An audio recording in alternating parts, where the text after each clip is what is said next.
We were mocking my husband at a neighborhood party until he stood up and told me it was over forever. Hi Reddit.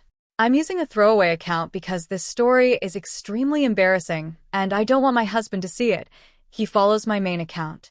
I'm in a really difficult situation right now and honestly, I have no idea what to do. My name is Lisa, I'm 24 years old, and my husband Jack is 26. We've been married for 3 years, and we've known each other since college. I never thought our relationship would come to this point. I suppose it all began with misunderstandings and my careless behavior. I'm sorry if this seems a bit scattered. I'm still hurt and confused. Jack is more of an introvert, while I've always been the outgoing, social type. I love hosting parties and being surrounded by people, whereas Jack enjoys peaceful nights at home with a book or a movie. He's always been supportive of my social lifestyle, even though it's not something he personally enjoys. But I pushed things too far, and now I regret everything. A little backstory. Jack has always been someone who avoids conflict. I hate to say it, but he's been a bit of a pushover, though that's the only word that seems to fit. He always went out of his way to make me happy and did everything he could to keep our marriage strong. I guess I underestimated him because of that. I assumed he would never leave, that he loved me too much to stand up for himself. Jack is the type of guy who would wake up early just to bring me my favorite coffee, cancel his own plans to comfort me when I felt low, and always put me first. He was kind, thoughtful, and eager to please. Over time, I started taking him for granted. I didn't recognize how much effort he was putting into our relationship, or how my actions were affecting him. Eventually, I started pulling away. When I said I wanted to be a stay-at-home wife, despite us not having any children, Jack agreed without hesitation, just to make me happy. But I began slacking off. I stopped doing chores, expected Jack to handle everything, and didn't contribute much at home. After working long hours, he'd come back to a messy house and no dinner. Still, he never complained. He would simply start cooking, cleaning, doing it all himself. Instead of appreciating him, I started seeing him as weak. I resented how accommodating he was. I wanted someone stronger, someone who could challenge me, not someone who always gave in to whatever I wanted. I began going out more with friends, enjoying myself while Jack stayed home. Even made jokes about him behind his back. My friends joined in, saying I deserved someone better, someone who could match my energy. The more I distanced myself, the harder Jack tried to hold on. He would surprise me with gifts, plan romantic dinners, and talk about our future. But emotionally, I had already checked out. I didn't want someone who adored me. I wanted excitement and passion. Our relationship became a cycle, Jack trying to please me, and me pushing him away. I started flirting with other guys, enjoying their attention. Jack noticed, but he never said a word. He just kept trying harder, hoping his love would fix things. As I lost respect for Jack, so did our friends. It wasn't just the jokes I made, people picked up on how I treated him. I'd roll my eyes when he spoke, or ignore him completely during conversations. Our friends followed my lead, showing him less and less respect. They'd joke about him being too soft or too obedient. But Jack, always the peacekeeper, would laugh it off and pretend it didn't hurt. Sometimes I'd see a flash of pain in his eyes, but he would hide it with a smile and say he was just happy if I was happy. I didn't realize how deeply it was affecting him, how it was slowly damaging his self-esteem. Even Jack's close friends started pulling away from him. They couldn't understand why he tolerated how I treated him. They'd tell him he deserved better and should stand up for himself. But Jack would always defend me. He told them I was just going through a phase and that he loved me no matter what. The more he defended me, the weaker he seemed in everyone's eyes, including mine. It became a vicious cycle that I didn't know how to break. I started spending time with people who encouraged my bad behavior, people who said I could do better than Jack, that I should find someone more on my level. Jack, on the other hand, became even more withdrawn. He focused heavily on work, taking on extra projects and longer hours.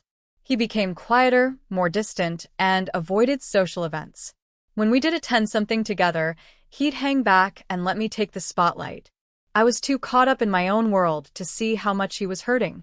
Looking back, I realize how unfair I was to Jack. He truly deserved better. He was a caring and loving partner, and I took him for granted. My own insecurities and constant need for attention drove a wedge between us. I ended up pushing away the one person who loved me unconditionally. There were so many times when I disrespected Jack. And since I'm already venting, I'll share a few examples with you. Sorry if this gets long. It all started months before that neighborhood party, around the time I began emotionally pulling away from him. I had reconnected with some old college friends who had recently moved to the area. They were fun, carefree, and seemed to live the kind of life I thought I wanted. One Friday, my friend Tina invited me out for a girls' night. It was supposed to be just dinner, but it quickly turned into a night of bar hopping and dancing. Jack, always the supportive husband, encouraged me to go and have fun. He even gave me some extra money to cover any expenses, and I accepted it without hesitation. That night, for the first time, I openly made fun of Jack in front of my friends. With the help of a few drinks, I told them how Jack did everything for me, how he let me stay at home even though we had no children, and how he never once complained. Tina and the others laughed, encouraging me to continue, and I enjoyed the attention. The next morning, I woke up with a hangover and a heavy feeling of guilt. But as usual, Jack made me breakfast. He asked how my night went, but I gave him a vague answer and avoided giving any real details. I could see the worry in his eyes, but he didn't press me for more. Instead, he smiled and said he was happy I had a good time and that he loved me. That small feeling of guilt quickly turned into irritation, and I brushed him off.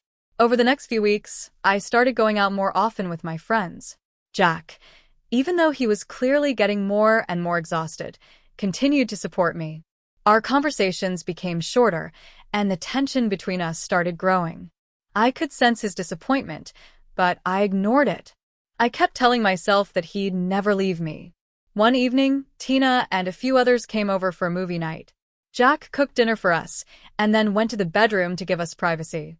After a few glasses of wine, our talk turned to relationships. Tina mentioned that she wished her boyfriend was as devoted as Jack. That opened the door to more jokes and comments, how Jack was too good for me, how I had him wrapped around my finger, and how he was just too soft. Fueled by alcohol and attention, I joined in again. I mocked Jack's habits, his quirks, and how he'd do anything I asked. I even joked that I could probably tell him to jump off a cliff, and he'd ask how high. The laughter from my friends made me feel powerful, even though deep down, I knew it was wrong. Jack must have overheard everything, but he didn't say a word. The next morning, he acted like nothing had happened. He kissed my forehead, told me he loved me, and left for work. But I saw the pain in his eyes. Still, I pushed the guilt aside. The breaking point came a week before the neighborhood party. Jack and I had been invited to a barbecue at a neighbor's house. It was a sunny, cheerful day, and everyone was in a good mood. As always, Jack was the perfect husband, helping out at the grill, making sure everyone had food and drinks, and being kind to everyone. At one point, the topic of conversation shifted to relationships, and we started talking about how much effort our partners put in. I started bragging about Jack, how he did everything for me, how he always catered to me, and how he was the ideal husband. My friends laughed and began making jokes about how whipped Jack was and how I had him completely under control. Jack was nearby, and I saw that he had heard everything. Instead of feeling proud, I felt ashamed, but my desire to impress my friends was stronger than my guilt. I laughed along and made even more jokes at Jack's expense. That night, when we got home, Jack didn't say a word. He went straight to bed, leaving me alone in the living room. I sat there for a long time, feeling both angry and regretful. I knew I had gone too far, but I didn't know how to fix it. I convinced myself that it would blow over, just like every other time, and that Jack would forgive me, as he always had. But I had no idea that the barbecue had been the final straw for Jack. The neighborhood party marked the beginning of the end. It was just another community event, something we did often in our close-knit neighborhood. These parties were usually relaxed, a time to catch up, socialize, and have a little fun. That evening, the party was in full swing. Everyone was enjoying themselves. Jack, as usual, was at the grill, making food for everyone. I was with my friends, chatting and laughing. After a few drinks, the conversation turned to our husbands, and of course, Jack came up. Everyone knew how much Jack did for me, and they found it amusing. Someone mentioned how lucky I was to have a husband who would do anything for me. Feeling a little tipsy, I laughed and made more jokes, saying Jack never told me no, that he always gave in, and that sometimes he seemed to have no spine. My friends joined in, laughing and teasing along with me, making more jokes about how whipped Jack was. That's when I noticed the sudden silence. I turned around and saw Jack standing there, his face pale, his expression blank. He had heard everything. Jack walked over to our table, looked me directly in the eyes, and said, "We need to talk." I was surprised, but I followed him. The party went on, but I could feel all eyes on us. That's when Jack told me he was done. At first, I thought Jack was joking, but he wasn't smiling. He told me he was tired of being disrespected, not just by me, but also by others. Then he said he was leaving, and that I wasn't welcome back in our home. My things would be on the porch. And just like that, he walked away. I stood there in complete shock, frozen, unable to move. Everyone around us was staring, some with pity, others with confusion. They might not have heard what we said, but from the look on Jack's face and the way he walked off, it was clear something serious had happened. I rushed after him, but by the time I got home, Jack was already packing my things. I cried and begged him to stop. I tried everything I could think of that might make him reconsider, but it was like he had shut down completely. He wouldn't even look at me, let alone listen. He stayed focused, packing my things quickly and calmly. Eventually, he finished and told me to leave. At first, I refused. I kept pleading, but then he threatened to call the police. I knew he meant it, so I had no choice but to go.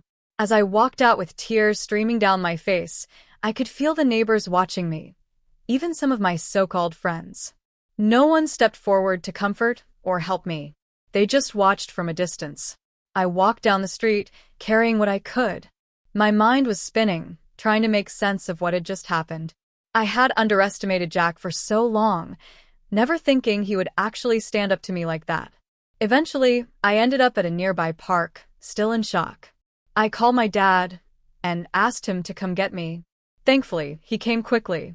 He was disappointed when I told him what had happened, but he took me home anyway. I've been staying at my parents' house for the past few days, and honestly, I feel completely lost. I've tried calling Jack, but he won't answer. He ignores my texts. I don't know what to do anymore. This place, this situation, is far more toxic than I ever expected. I should have known better. Look, I know I messed up. I don't need constant reminders. I came here for advice, not for insults. The hate is overwhelming. I regret even posting online. I was looking for guidance, not judgment. To answer some of your questions. No, I don't have a job right now. I mentioned that in my first post. No, I don't believe my relationship is over. I'm still hoping we can fix things. And no, this isn't fake. I have better things to do than make up stories for Reddit. Yes, I know I need to get a job and start rebuilding my life. But it's hard to focus on that when all I can think about is Jack. I miss him so much. It hurts knowing that my actions pushed him away. I wish I could take it all back, but I can't. To those of you who have given me real advice, thank you. Your kind words have been a lifeline during one of the darkest times of my life. To those who are just here to criticize, please understand, I'm already facing the consequences of my choices. I don't need more negativity. I'm trying to take things one day at a time. I want to make amends. I want to show Jack that I can change. It won't be easy, but I'm willing to do whatever it takes. If anyone has real advice on how to move forward, please, I'm open to it. Another update. I don't even know why I bother posting anymore. Reddit feels so toxic at times. But since I have no one else to talk to, here I am. First, I want to say how grateful I am for my parents. Without them, I'd probably be homeless right now. They've been my rock through all of this, and I honestly don't know what I'd do without their support. Second, I've realized that all of my so-called friends, including Tina, were fake. Not one of them has reached out to me since the night everything fell apart. Not a single call or text. They were never real friends. I've blocked them all. As for Jack, we finally talked. He's set on getting a divorce. I know he'll regret it and miss me eventually, but I've decided to give him what he wants. And when he comes back, I won't take him back. So, yeah, that's where things are right now. I'm still trying to figure out what comes next. It's hard to think about the future when everything feels so uncertain. I've been applying for jobs, but nothing has worked out yet. It's discouraging, but I'm trying to stay hopeful. I still can't believe how fast everything fell apart. One minute I felt like I had it all, friends, fun, a great life. And the next I was alone, my life in ruins. It's a lot to take in, and I'm struggling to accept it. Despite all of this, I'm determined to move forward. I know I made serious mistakes, and I'm willing to work on becoming a better person. But I'd be lying if I said I wasn't bitter. I gave so much to my friends and my husband, and now I'm left with nothing. To those of you who've been supportive, thank you. Your kindness means more than you know. To those who've been harsh, I hope you never find yourself in a situation like mine. It's easy to judge from the outside. Much harder when your life falls apart. For now, I'm taking it one day at a time. I'm focusing on getting a job, saving money, and eventually finding a place of my own. It's going to be a long road, but I'm determined to make it. I don't need pity or judgment. I just need the strength to keep going. Hey Reddit, it's me again. I know I said that was my last update, but I felt I needed to share one more thing. After months of dealing with toxic comments, I stopped posting here. But here's my final update. The divorce is finalized. I'm still living with my parents, and I finally got a job. I don't love it, it's low paying, and my dad had to help me get it, but I'm sticking with it for now. The divorce itself was straightforward. The house always belonged to Jack, even before we got married, so I didn't get it. Since I was a stay-at-home wife, I received a bit of alimony, but it wasn't much. We didn't have any children, so there were no custody issues to deal with. I tried talking to Jack again, but he's really done with me. What hurts most is that he actually seems happier without me, and that's a hard truth to accept. I know I messed up badly, and I don't think I'll ever fully forgive myself for how things turned out. I'm done with Reddit. It's just too toxic now. But I felt I owed you all one last update. To everyone who sent hate, please move on with your life. Thanks and goodbye. Okay, so I know I said that was the last update, but I recently found out something pretty unbelievable. All those single friends of mine, the same ones who used to mock Jack with me, they're now trying to get with him. I ran into someone from the old neighborhood the other day. Back when I was with Jack, I didn't really speak to her because Tina didn't like her. But this woman was surprisingly kind and filled me in on all the gossip. Apparently, Jack isn't interested in any of them, which honestly makes me feel better. Those people were never good friends, they drove a wedge between us, and now they're chasing after him. It's painful, but also eye-opening. That old acquaintance didn't judge me. She even offered help if I ever needed anything. It reminded me that not everyone is cruel, there are still good people out there. I'm still working that same awful job, but at least it's something. I've been saving up and hoping to move out of my parents' place soon. It's hard, but I'm staying focused. Jack and I don't speak anymore. I've reached out a few more times, but he's made it clear he's moved on. Seeing him happy without me is a constant reminder of how badly I messed up. I've started therapy. It's helping me reflect on my choices and understand why I acted the way I did. It's not easy, but I'm committed to changing. This truly is the last update. I'm trying to stay positive and take things one day at a time. To those of you who offered real, constructive advice, thank you. Your support meant more than you could know. To those still sending hate, please let it go. We all make mistakes, and I'm doing my best to learn from mine. Life is too short to stay stuck in bitterness. Thank you and take care.